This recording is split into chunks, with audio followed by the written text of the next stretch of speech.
হে everyone, good morning. তো আজকে সকালটা শুরু করলাম তোমাদের সাথে একটা ছোট্ট ব্লগ নিয়ে।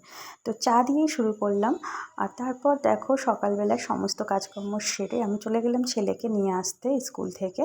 তো ওর স্কুলটা ছুটি হয়ে গেছে, আর তারপর ওকে আমি বাড়ি নিয়ে চলে আসলাম।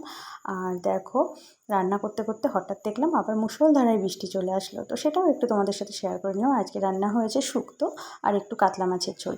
তো দেখো ওকে একটু শুক্তো খেতে দিয়েছি বলে ও ওরকম করছে, বায়না করছে। ও মোটেই তেতো খেতে পছন্দ করে না। তারপর আমি লাঞ্চ সেরে নিয়ে চলে আসলাম রান্নাঘরে। তো এই যে রান্নাঘরের এই টুকটাক কাজগুলো রান্নার পর তো থেকেই যায় আমাদের সাধারণ ঘরের হাউসওয়াইফদের। তো সেগুলোই নিজের হাতে একটু করার চেষ্টা করি। তো এর মধ্যেও কিন্তু একটা আলাদা রকম শান্তি থাকে। নিজের কাজ নিজে সবসময় করাটাই আমি বেশি পছন্দ করি। আর তারপর দুপুরবেলা সমস্ত কাজ কমপ্লিট করে নিয়ে দুপুরে একটু রেস্ট নিয়ে তারপর সন্ধ্যেবেলায় চলে আসলাম ঠাকুরঘরে সন্ধ্যে দিতে।